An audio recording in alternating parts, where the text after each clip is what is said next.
Kaum Quraisy pun mengerahkan 1.000 pasukan bersenjata. Para pemimpin Quraisy juga turun dalam peperangan ini, seperti Abu Jahal, Utbah bin Rabi'ah, Syaibah bin Rabi'ah.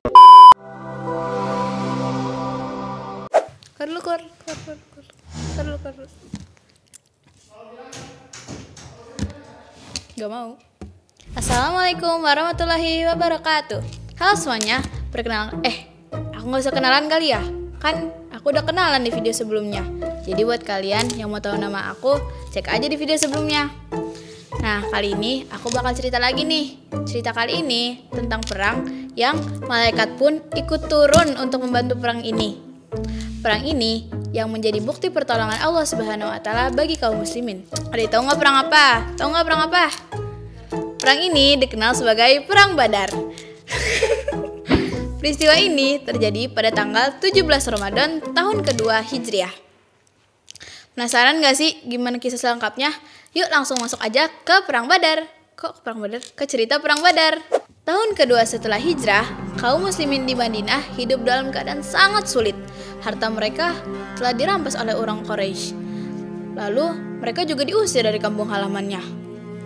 Hingga akhirnya Rasulullah SAW mendengar kabar bahwa ada kafilah dagang yang dipimpin oleh Abu Sufyan membawa barang dagangan dari Syam menuju ke Mekah.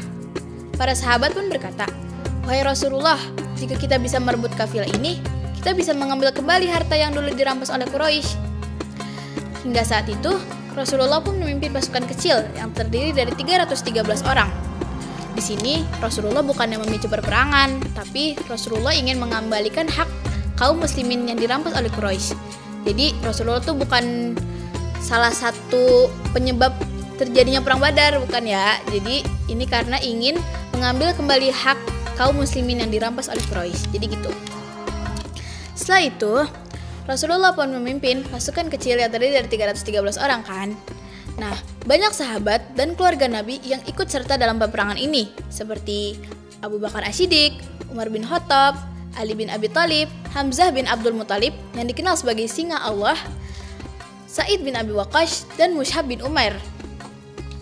Saat kaum muslimin ingin pergi berperang, ingin pergi menuju ke kota Mekah untuk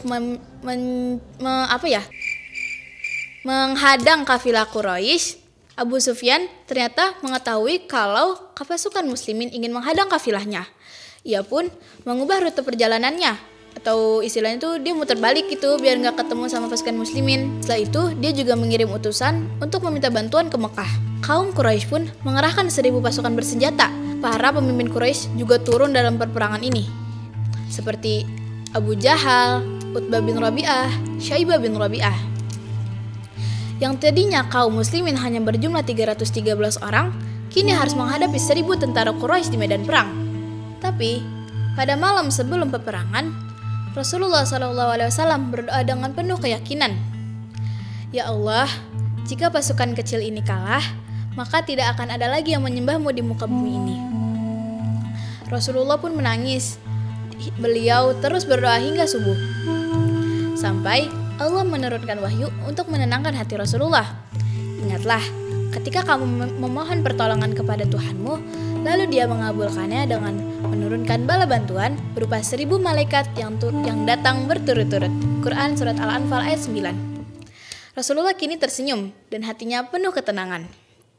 Allah telah menjanjikannya kemenangan. Sampai tibalah di pagi hari 17 Ramadan.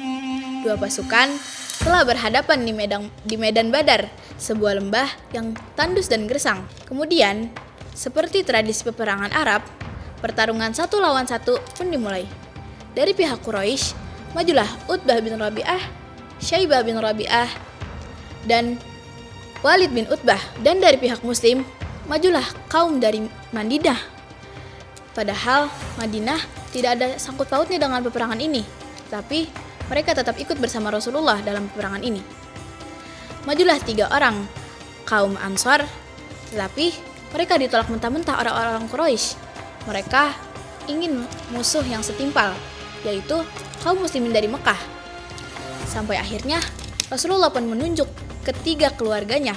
Yang pertama, Hamzah bin Abdul Muthalib, Ali bin Abi Thalib, dan Ubaidah bin Al-Harith. Hamzah paman Nabi, Ubaidah dan Ali saudara Nabi, semua dari keluarga Nabi. Hamzah dan Ali pun dengan cepat mengalahkan musuh mereka, sedangkan Ubaidah di sini terluka parah karena mereka sama-sama hebatnya. Lalu Hamzah dan Ali pun membantu Ubaidah, dan akhirnya para kaum Quraisy pun mati di tempat. Kaum muslimin menjadi semangat kembali, dan pasukan Quraisy pun mulai melemah. Dan saat peperangan besar dimulai, Rasulullah terus berdoa hingga Allah menurunkan bala bantuannya. Allah menurunkan 1000 malaikat untuk turut bertempur di medan perang. Sampai salah satu sahabat, Ibnu Abbas, berkata, "Saat kami sedang bertempur, kami melihat pasukan putih turun dari langit. Pedang mereka sangat amat berkilau. Para malaikat pun turut bertempur, dan dalam waktu singkat, kaum muslimin pun meraih kemenangan besar." Dari pihak Quraisy, Abu Jahal mati, 70 pasukan Quraisy mati, dan 70 lainnya ditawan. Sedangkan dari pihak Muslim, hanya 14 orang yang gugur sebagai syahid. Setelah peperangan usai, Rasulullah memperlakukan tawanan dengan penuh kasih sayang. Beliau bersabda, "Barang siapa yang mengajari 10 orang muslim membaca dan menulis, maka ia akan dibebaskan tanpa tebusan." Semenjak saat itu, Islam pun semakin kuat, dan kaum Quraisy mulai ketakutan. Apa aja sih hikmah yang bisa kita ambil dari perang Badar ini? Yang pertama, puasa itu tidak menghalangi kemenangan. Di sini, para sahabat tetap berpuasa dalam pertempuran, yang membuktikan bahwa puasa memperkuat jiwa dan raga. Yang kedua, pertolongan Allah datang kepada orang-orang yang bersabar. Allah membantu mereka karena mereka beriman dan bertakwa, padahal cuma mereka lebih sedikit. Yang ketiga, kemenangan itu datang bukan karena jumlah, tapi karena iman.